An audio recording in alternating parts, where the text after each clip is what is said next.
Las palabras centralización y descentralización se han utilizado desde que empezó a escribirse por primera vez acerca de las organizaciones.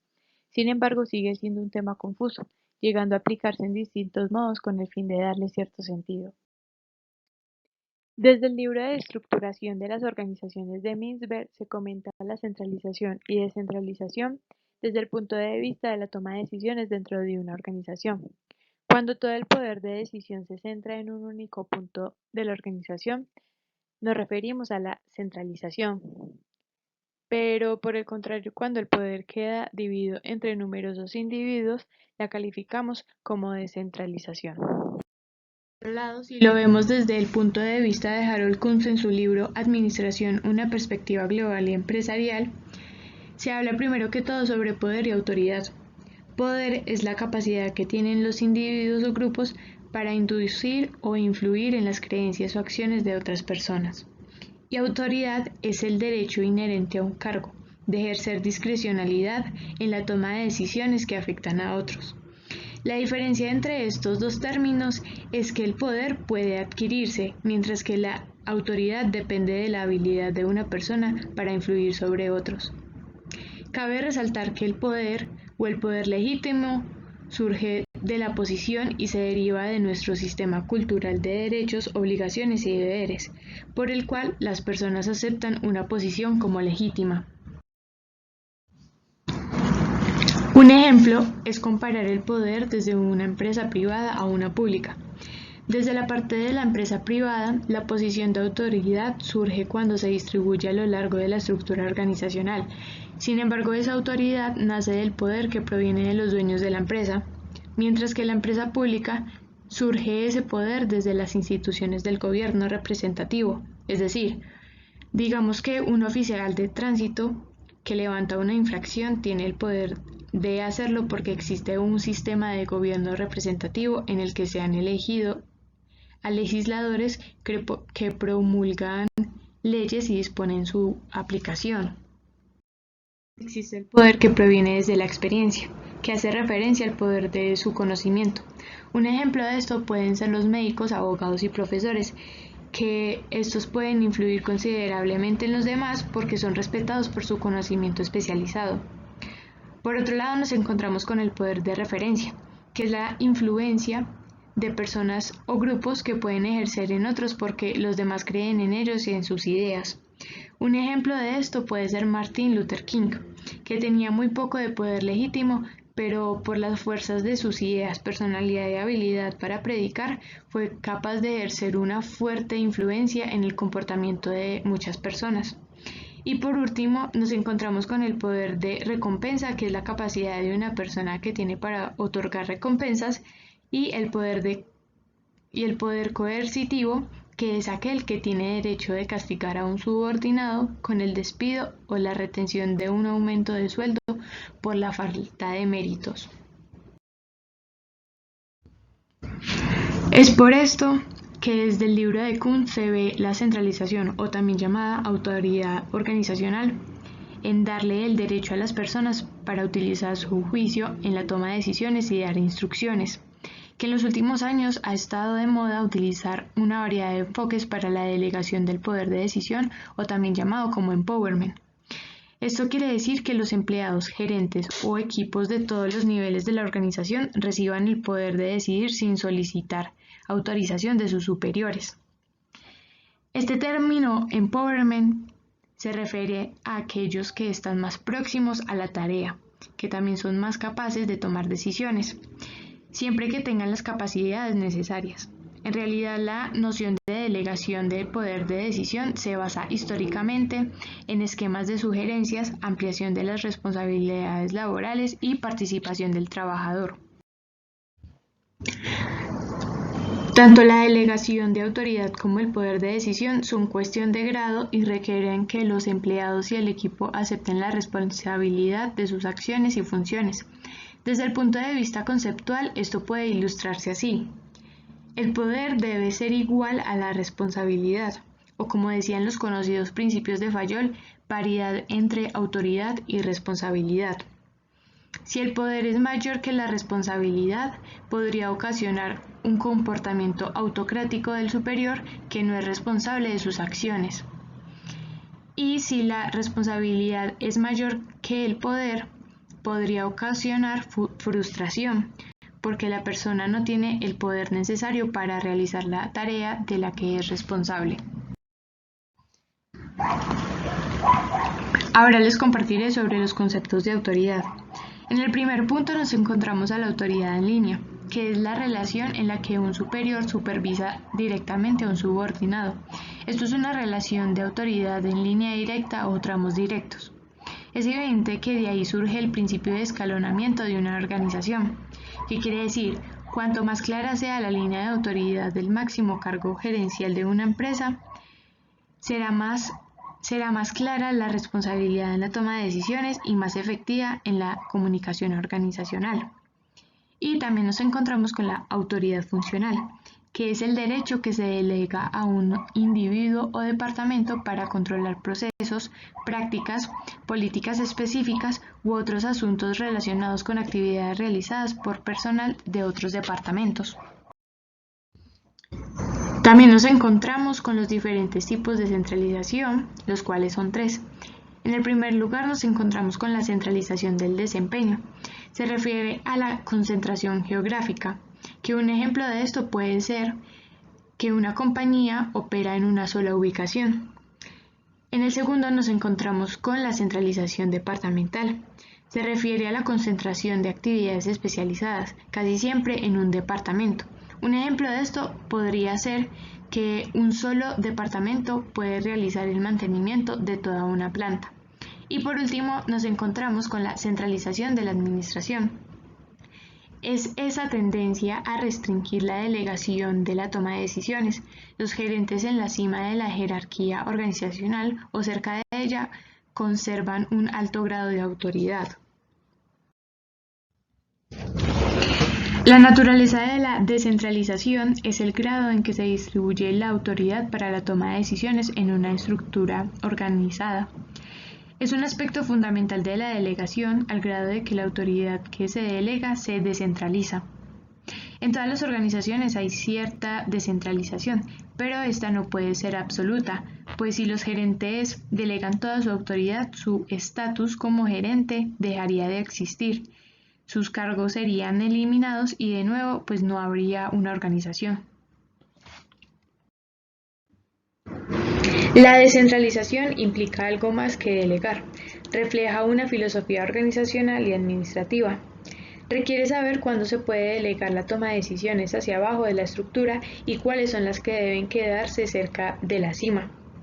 Una política de descentralización afecta todas las áreas de la administración y puede considerarse como un elemento esencial del sistema gerencial. De hecho, sin ella los gerentes no podrían utilizar su discreción para administrarlas siempre a aquellas situaciones cambiantes que siempre enfrentan. La delegación de autoridad se da cuando un superior otorga criterio a un subordinado para que tome decisiones. Está claro que los superiores no pueden delegar una autoridad que no tienen, ya sean miembros del consejo, presidentes, vicepresidentes o supervisores. El proceso de delegación debe implicar ciertas pautas. La primera es la determinación de los resultados esperados de un cargo. La segunda es la asignación de actividades al cargo. La tercera es delegar autoridad para cumplir esas actividades. Y la cuarta es hacer responsable a la persona que ocupa ese cargo del cumplimiento de las actividades. En la práctica es imposible dividir este proceso, ya que esperar que una persona cumpla metas sin darle la autoridad para alcanzarlas no es práctico, como tampoco lo es delegar autoridad sin conocer los resultados finales a los que será aplicada. Más aún, ya que la responsabilidad de un superior no puede delegarse, un jefe debe hacer responsable a los subordinados de completar sus asignaciones. Este proceso puede realizarse conforme al principio de la confianza, que es fundamental para poder realizar el proceso de delegación. Es decir, si no hay confianza, no habrá delegación. En ocasiones puede decirse que una empresa reconcentra su autoridad, es decir, centraliza la autoridad que una vez estuvo descentralizada. Eso también es conocido con el nombre de recentralización.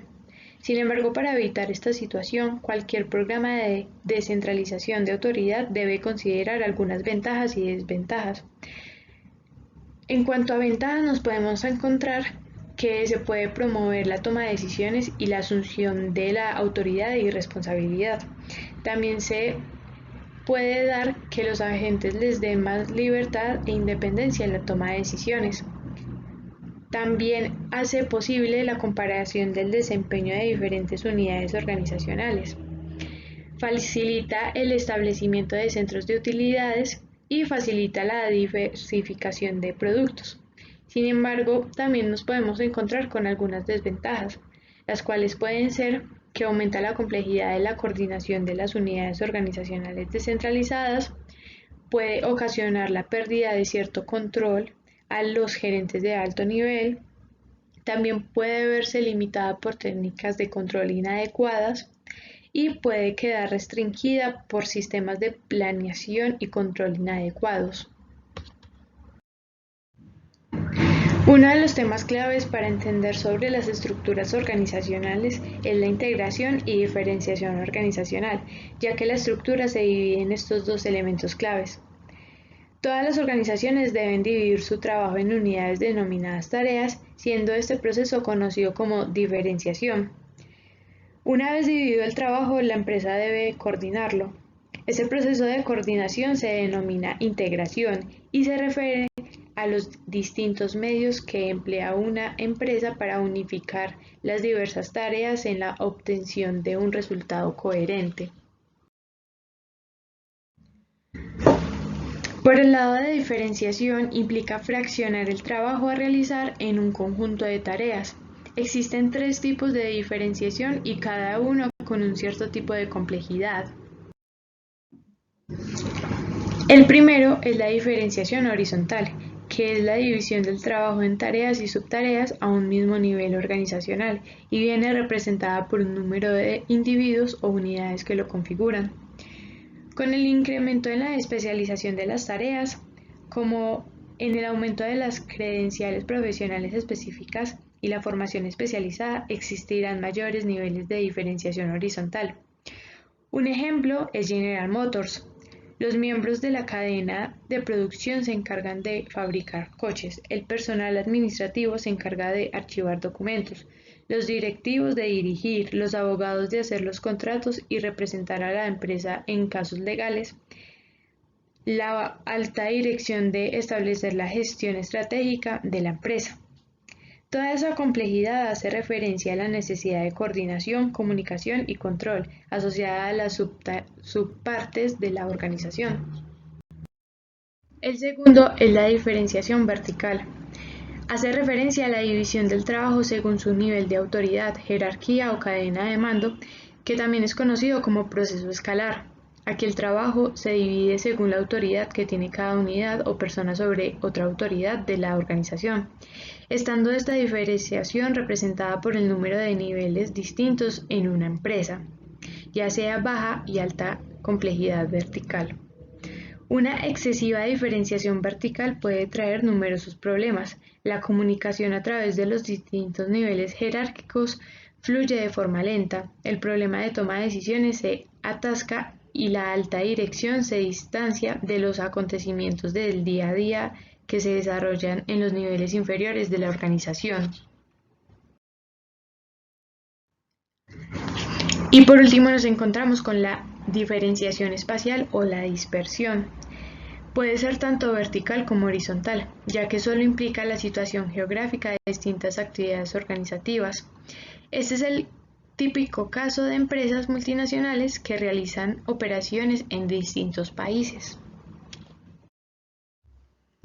Finalizando con el tema de diferenciación, nos encontramos ahora en integración, que es el grado en el cual las partes trabajan en forma coordinada. Influye la existencia de reglas y procedimientos, la jerarquía, la forma de planificación, que aquí vienen los objetivos, también el contacto directo, entre otras cosas. En las organizaciones se debe integrar sus actividades, tareas y conjuntos en un todo, siendo esta coordinación responsabilidad principal de aquella, es decir, de la organización. Esta está también dividida por tipos de integración, los cuales son 4. En el primer punto nos encontramos con la formalización, que está constituida por reglas y procedimientos existentes para enfrentar las contingencias.